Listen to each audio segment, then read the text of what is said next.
Hey guys, it is November the 29th, and I sat down and was looking over my notes.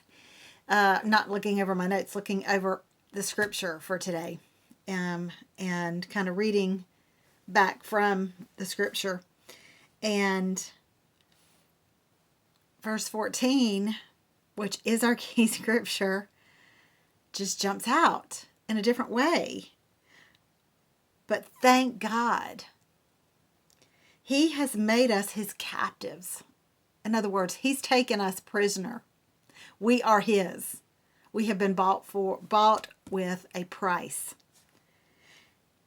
Not only that, continues to lead us.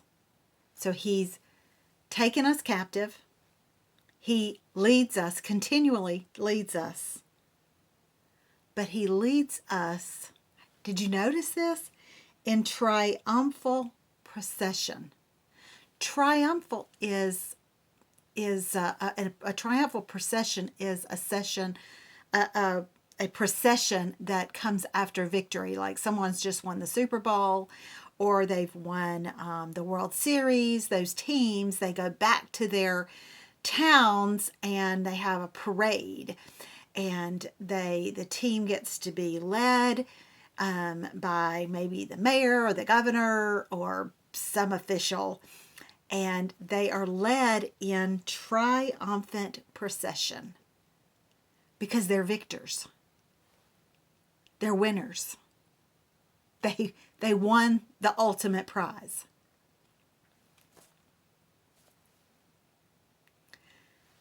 How can we ever walk in defeat?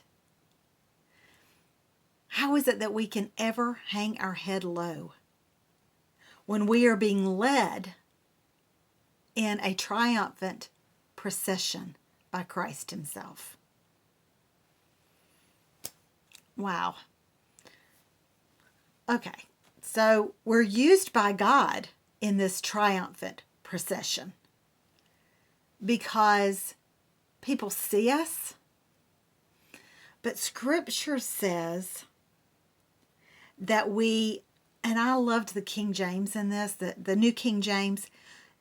Scripture says that we have a fragrance that diffuses Him. I don't know if you're familiar with a diffuser, but I have several friends who are essential oil gurus, and I will go into their house and immediately smell lavender or maybe frankincense. If it's during allergy season, it'll be peppermint and a mixture of peppermint and some other thing. I don't speak essential oil, but those of you that do know, y'all are filling in the blank for me here. Excuse me, I sense it. So I'm speaking I'm out of my lane when I'm talking about essential oil. But the point is, it's diffused in the air. And there is a delight. There is a relief of some sort. In fact, I was on a writing trip with a friend who is one of these, she's an essential oil person for everything. Now, I'll put peppermint on my temples for my headaches, and I have a special blend for aches and pains that I put on joints, and I do believe they work, but I don't have them diffused in my home. But anyways, this friend of mine brought her diffuser with us. She was writing and I was writing, and I had just terrible allergy attack. I don't know if I was allergic to something in this place. I don't know how, because that's the same condo I always stay in. But anyways, it doesn't matter.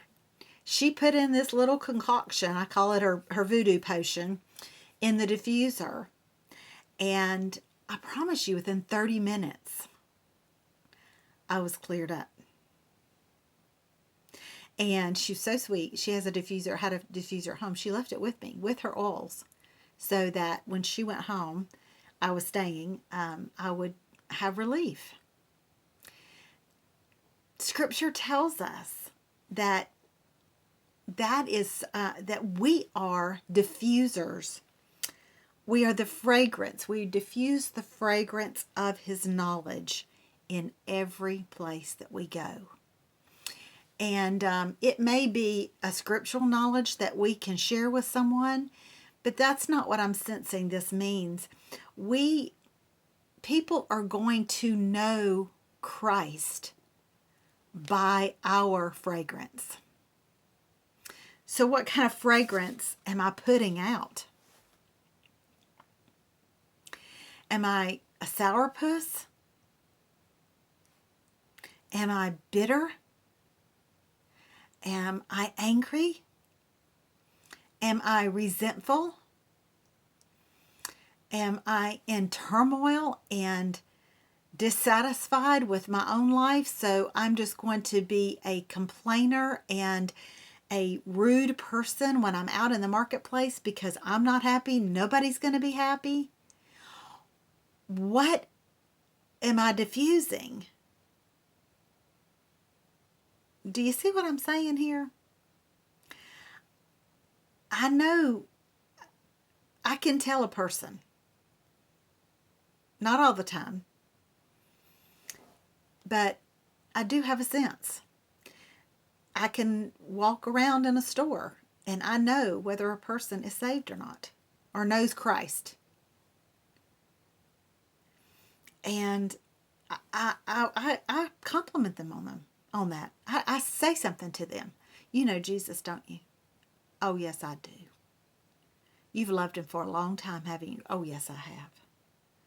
He's brought me through this or brought me through that, brought me through this. There's a knowledge that we diffuse to the world, whether we know Christ or not, whether we've experienced his grace, whether we are living in the covenant of his freedom. People know that there's something different about us by what we're diffusing.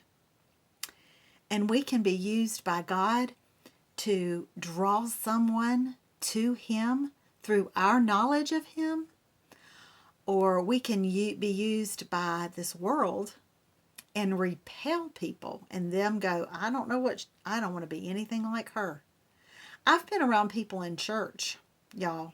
I'm sad to say, but I've been around people in church. I'm like, I don't want to be anything like that person. Whatever chapters of the Bible they're reading, I don't want to read that chapter.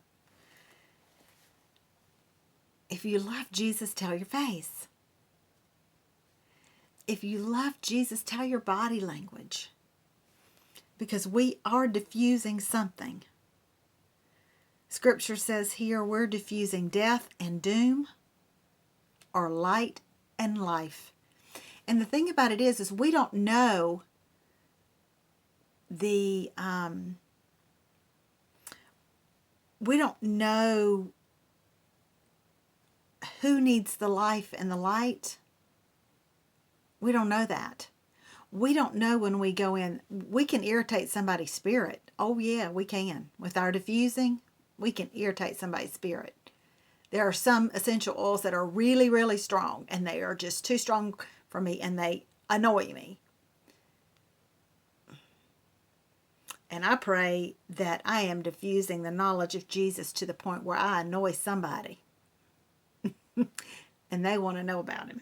Now, they might not ask me about him, because I might be on their nerves too much. But maybe they'll seek him elsewhere. Maybe I'll plant a seed. But our spirit of light and life is going to irritate those who are facing death and doom.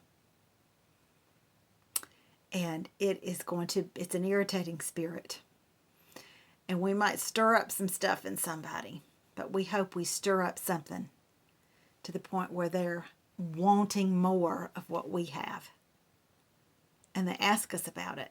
Or, like I said, we're just turning the sand, it's turning the soil over the seed that somebody else planted, and somebody else will come along and water it, and maybe pull out some of the weeds that next person, and then maybe on down the line there'll be a harvest, and that's what we want. To be used by God in the harvest. We'll see you next time on Read Through the Word.